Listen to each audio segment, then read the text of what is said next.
जगदम्बा की कृपा से रेवत का जन्म हुआ है। क्योंकि रेवती महारानी और दुर्दम राजा ने 5-5 वक्त 5-5 बार इस कथा को सुनी, उसके बाद यह पुत्र का जन्म हुआ। बड़ा दिव्य जीवन उसका हुआ है, भव्य जीवन हुआ। 14 मनु में 5वां नंबर रेवत का है।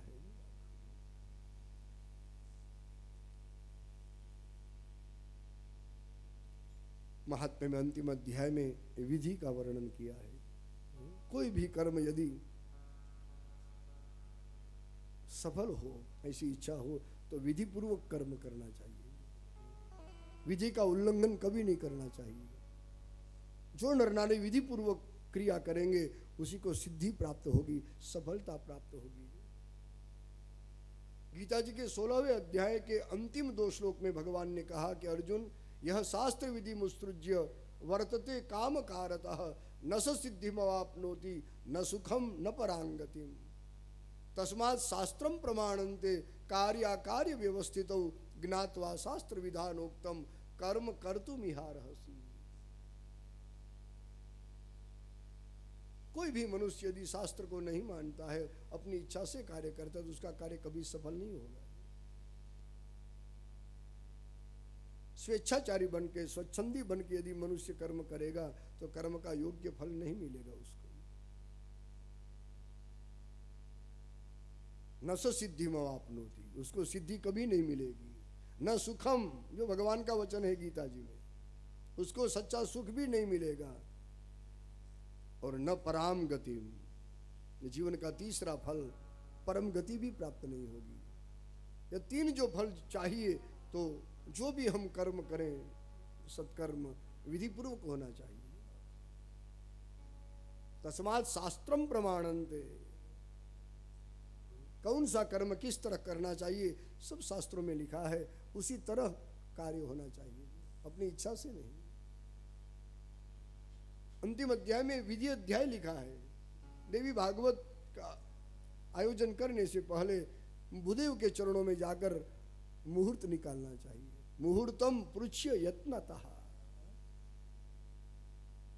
एक मंगल मुहूर्त पूछना चाहिए।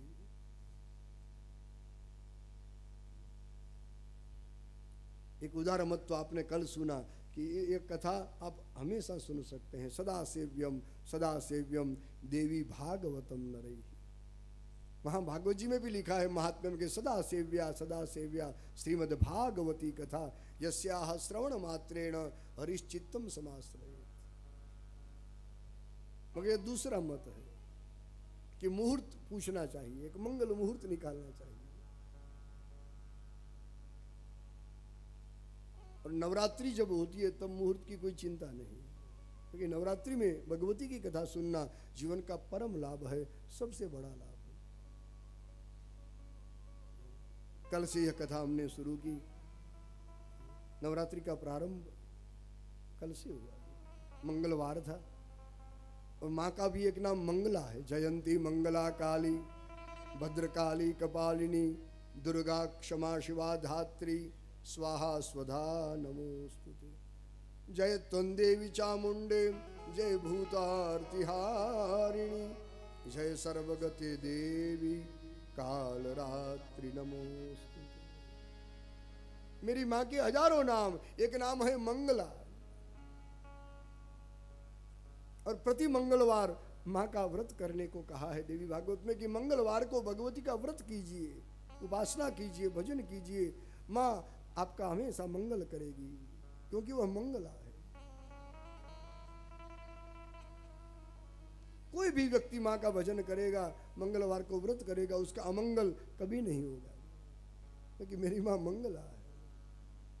माँ का एक नाम है सर्वमंगला। सर्वमंगल मांगल्ये शिवे सर्वार्थ साधिके शरण्ये त्र्यंबके गौरी नारायणी नमोस्तुते। सर्वमंगला है मेरी, तो सबका मंगल करती है। हमारे देश का वासी हो तो भी ठीक है, कोई परदेशी हो तो भी ठीक। जो भी पराम्बा को याद करेगा, पराम्बा का पूजन करेगा प्रेम से, हृदय से, उसका हमेशा मंगल होगा। माँ का एक स्वरूप देवी भागवत के 9वें स्कंद में बताया है, उसका नाम है मंगल चंडिका। मंगल चंडी, जिसका पूजन भगवान महादेव ने किया स्वयं, जिसका पूजन मंगल ग्रह ने किया, भूमि पुत्र मंगल, और मां की आराधना करने के बाद मंगल को ग्रह पद मिला है। आज नव ग्रहों में मंगल का भी स्थान है। भूमि पुत्र है, भौम। उसने मां जगदम्बा की हृदय से अंतर से आराधना की, मां की कृपा प्राप्त हुई, फिर उसको नवग्रहों में स्थान मिला।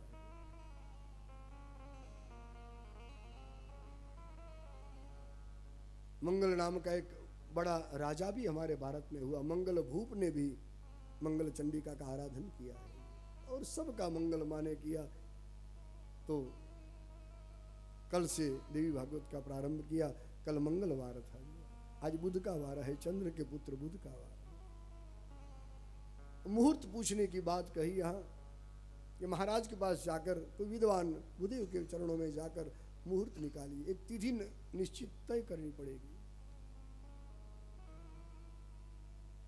मुहूर्ति का देवगणा, भागवत जी में लिखा है कि कश्यप मुनि की एक पत्नी का नाम मुहूर्ता देवी था। उनके यहाँ जो पुत्र हुए सब देवता हुए, मुहूर्ति का देवगणा।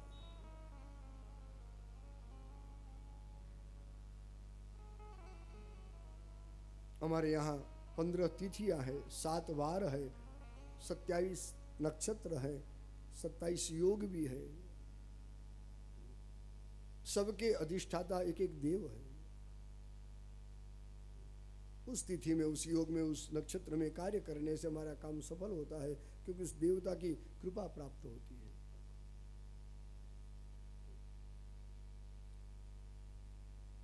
तो विधि पूर्वक कार्य करना चाहिए, तभी सिद्धि प्राप्त होगी।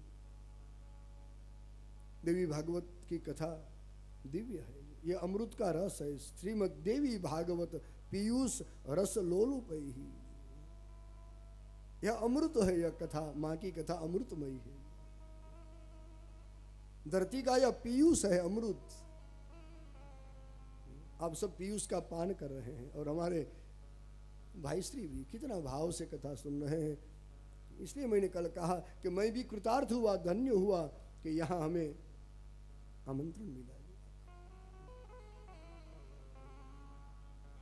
जिसने लाखों लोगों को कथा हरि रस का पान करवाया, जिसने लाखों लोगों को हरि का मार्ग दिखाया, जिन्होंने लाखों लाखों लोगों को यह कथामृत का पान करवाया, वही भाई हमारे सम्मुख बैठकर कथा सुन रहे हैं। यह सद्भाग्य है मेरा।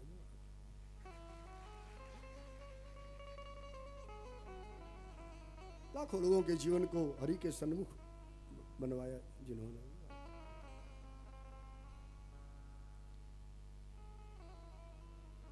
कथा का वक्ता कैसा होना चाहिए? देवी भागवत में लिखा है, वाग्मी दांतस्थ शास्त्रज्ञो देव्याराधन तत्परः दयालुर निस्पृहो दक्षो धीरो वक्तोत्तमो मतः। देवी भागवत का वक्ता वाग्मी होना चाहिए, जिसके पास सुंदर वाणी है, वाग्मी, मंगलवाणी जिसके पास है। वो दांत उदार होना चाहिए, शास्त्र को जानने वाला होना चाहिए, शास्त्रज्ञ। शास्त्रम जानाति थी शास्त्रज्ञ, जो शास्त्र को समझता है और केवल जानता नहीं, शास्त्र के सिद्धांतों को जीता है। जानना अलग बात है और जीना भी अलग बात है। और देव्याराधन तत्परः, माँ देवी की जो आराधना करता है अंतःकरण से, शुद्ध भाव से माँ का भजन करता है, ऐसा वक्ता होना चाहिए। दयालु होना चाहिए, निष्पृह निरपेक्ष होना चाहिए। एक बड़ा गुण जीवन का निरपेक्षता, निष्पृहता। दयालु निष्पृहो दक्ष होना चाहिए, चतुर होना चाहिए और धीर होना चाहिए। वक्ता में धैर्य होना चाहिए, धीरज वाला।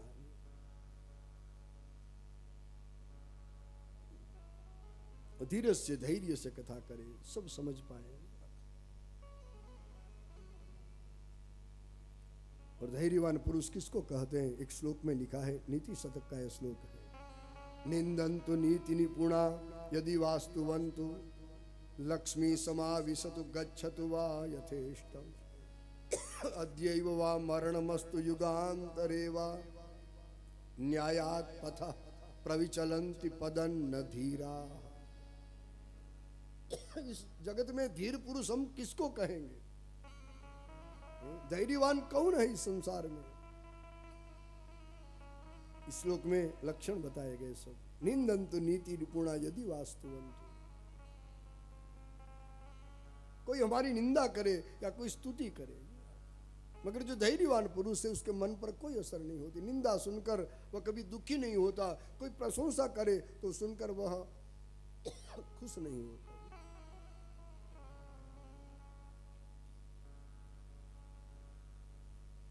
लक्ष्मी चाहे आए चाहे चली जाए, समाविशतु गच्छतु वा यथेष्टम।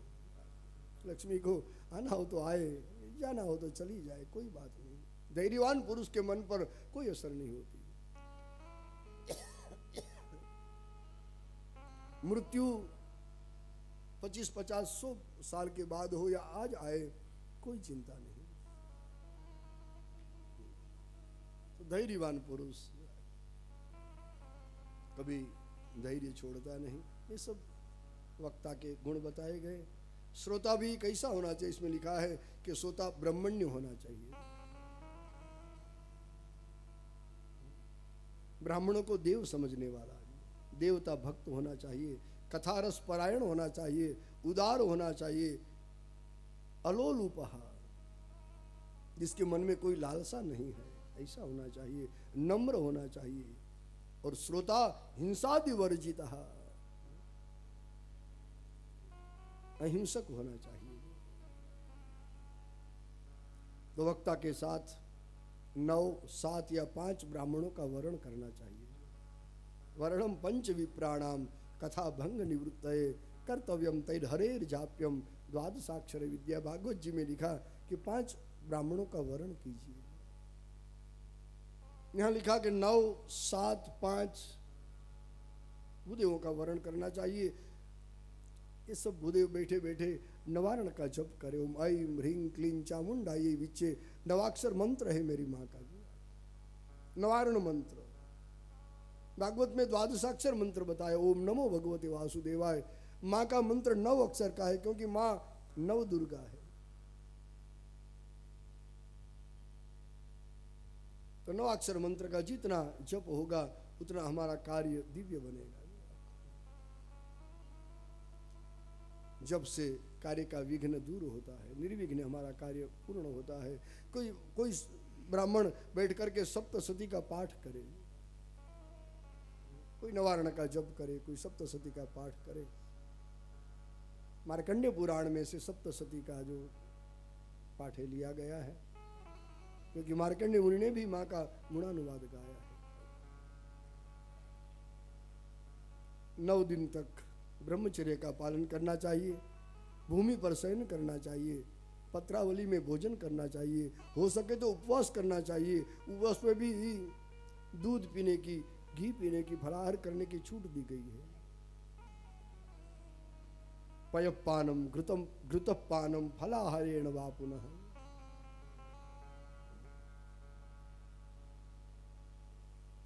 भोजन करने की मनाही नहीं है। बस ऐसा उपवास भी मत करें, न करें। उपवास करने के बाद यदि हमारा चित्त चिदानंदमयी माँ की कथा में नहीं लगता तो उपवास को छोड़ दीजिए। नोपवास वर प्रोक्तो कथा विघ्न करो। यदि उपवास करने के बाद हमारा मन यदि माँ की कथा में नहीं लगता और भोजन में ही घूमता है तो उपवास छोड़ दीजिए, उसकी जरूरत नहीं है।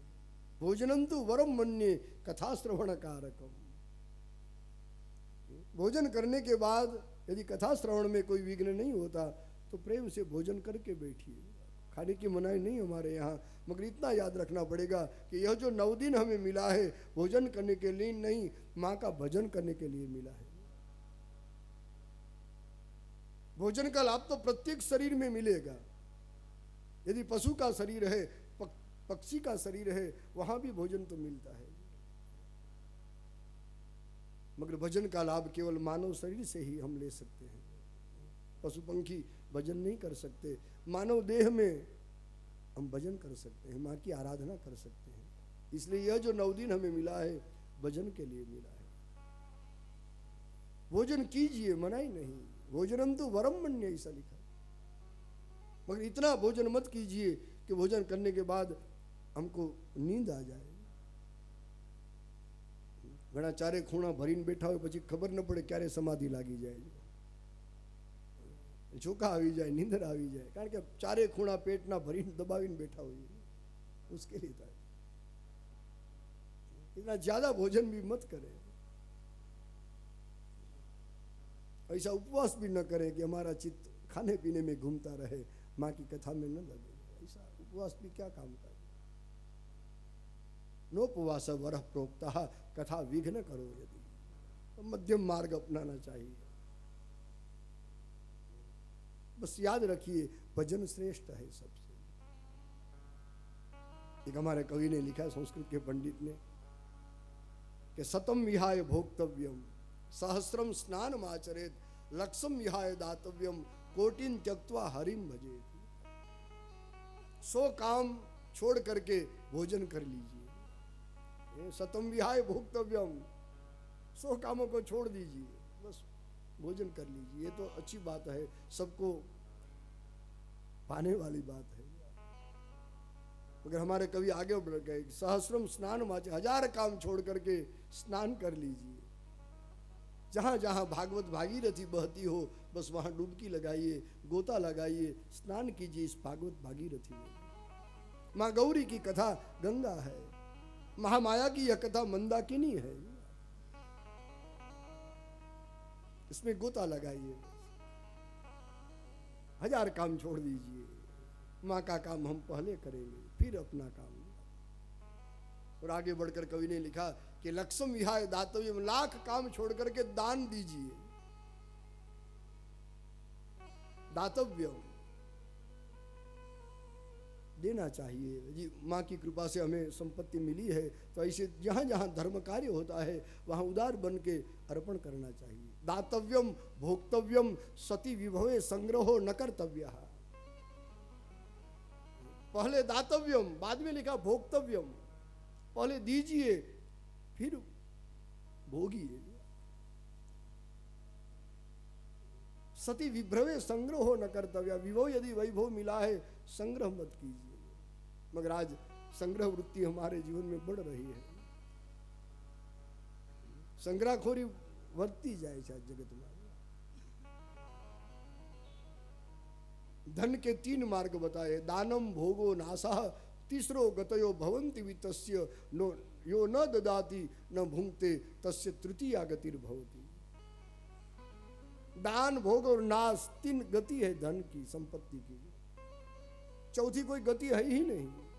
जो आदमी, जो व्यक्ति, जो मनुष्य नहीं दान करता, नहीं भोगता है, उसके धन का नाश हो जाता है, क्योंकि चौथा कोई रास्ता है ही नहीं। केवल 3 गतियां बताई संपत्ति की, दान भोग और नाश। इसलिए भगवान शंकर स्वामी ने भी लिखा, शंकराचार्य महाराज ने, देयम दीन जनाय च वित्तम। यदि आपको वित्त मिला है, आर्थिक संपत्ति मिली है, बस दीजिए। गेयम गीता नाम सहस्रम ध्येयम श्रीपति रूपमजस्रम। गेयम गीता नाम सहस्रम ध्येयं श्रीपति रूपमजस्रम्। गेयं गीता नाम सहस्रम गेयं गीता नाम सहस्रम। गेयं गीता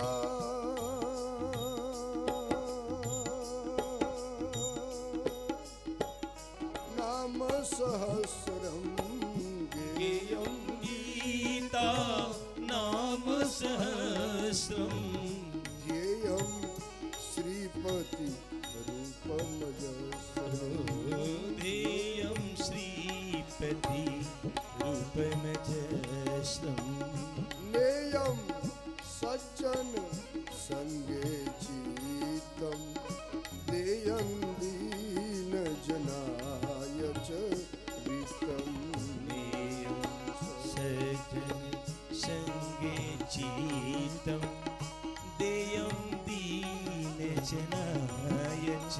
गीतम भज गोविंदम भज गोविंदम गोविंदम भज मूढ़मते भज गोविंदम भज गोविंदम गोविंदम भज मूढ़मते भज गोविंदम भज गोविंदम गोविंदम भज मूढ़मते भज गोविंदम भज गोविंदम गोविंदम भज मूढ़मते प्राप्ते सन्निहिते मरणे प्राप्ते सन्निहिते मरणे नहीं नहीं रक्षति दुक्रुं करणे प्राप्ते सन्निहिते मरणे नहीं नहीं रक्षति दुःखी करणे भज गोविंदम भज गोविंदम गोविंदम भज मूढ़मते भज गोविंदम भज गोविंदम गोविंदम भज मूढ़मते भगवद गीता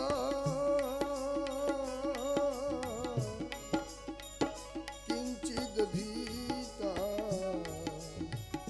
गंगा जल लव कणिका पीता भगवद गीता किंचिदधीता गंगा जल लव कणिका पीता सकृदपि यस्य मुरारि समर्चा तस्य यमः किं कुरुते चर्चा सुहृदप्रियस्य मुरारिसमर्चा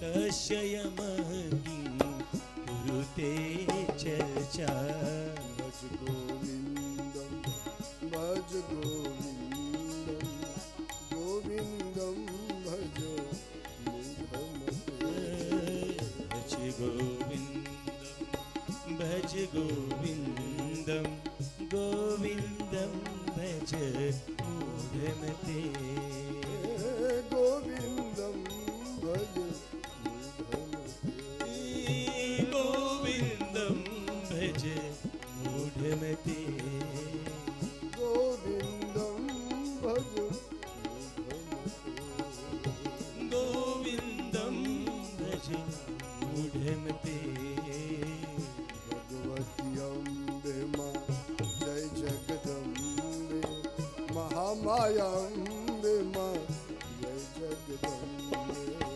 भगवती अम्बे माँ जय जगदम्बे महामाया अम्बे माँ जय जगदम्बे महामाया अम्बे माँ जय जगदम्बे महामाया अम्बे माँ जय जगदम्बे जय जगदम्बे जय जगदम्बे जय जगदम्बे माँ जय जगदम्बे जय जगदम्बे माँ जय जगदम्बे देयम दीन जनाय चगितम। आद्य शंकराचार्य महाराज ने कहा कि यदि धन मिला है संपत्ति मिली है तो देयम दीन जनों को दीजिए। धन का 3 मार्ग 3 रास्ता 3 पंथ बताए, दान भोग और नाश, चौथा कोई रास्ता है ही नहीं। दान कीजिए।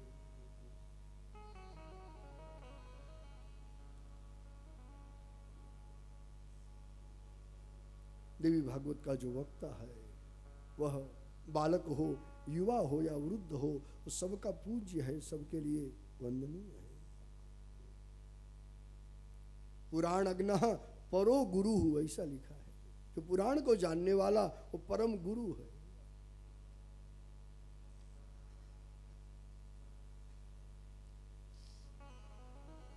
कथा सुनने के थोड़े नियम भी बताए गए कि कथा में कैसे बैठना चाहिए, विवेक की बात यहाँ बताई गई। वक्ता का आसन हम सबसे ऊंचा रखते हैं क्योंकि वक्ता व्यास स्वरूप है,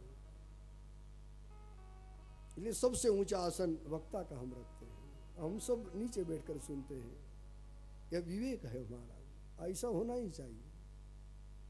जो वक्ता से उच्च आसन पर बैठकर कथा सुनता है वह मृत्यु के बाद काक होता है, कौवा होता है, ऐसा लिखा है। मरने के बाद आयुष्य पूर्ण होता है तब वह कौवा बनता है, ऐसा लिखा है। और कौवा बनने के बाद कितना भी ऊंचे बैठे कोई उसको मना नहीं करेगा, कोई रोक नहीं सकता उसको। जब भगवती की कथा चल रही हो तो कथा में मौन धारण करके चुपचाप शांति से सुनना चाहिए, किसी भी प्रकार की बातचीत नहीं करनी चाहिए। यहाँ यदि भगवती के मंडप में बैठकर कोई व्यावहारिक बात करता है तो वो अपराधी है, अम्बा का, वह गौरी का गुनहगार है। वह मरने के बाद क्या बनेगा, तो इसमें लिखा है कि जो भगवती कथा में मिथ्या बातें करता है वह मरने के बाद गधा होता है, रासव बनता है, डोंकी। और गधा बनने के बाद कितना भी आवाज करे कोई उसे रोकेगा नहीं, मना नहीं करेगा।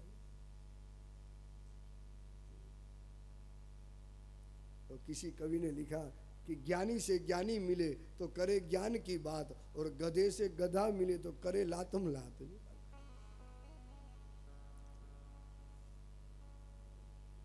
एक विवेक बताया इसमें यहाँ कि कैसे बैठना चाहिए। यहाँ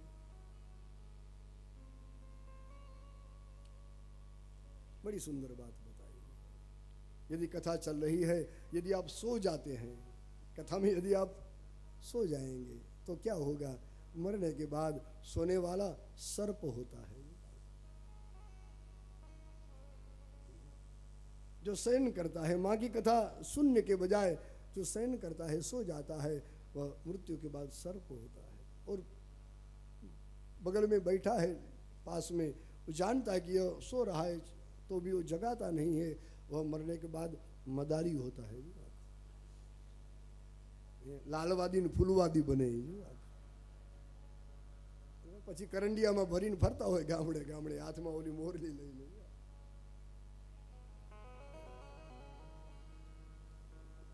देवी भागवत में लिखा है, इसलिए मैं कह रहा हूं। बड़ी दिव्य बातें बताई। महात्मा के अंत में लिखा है, श्रीमद् भागवतम पुराणम अमलम, यह श्री का भाग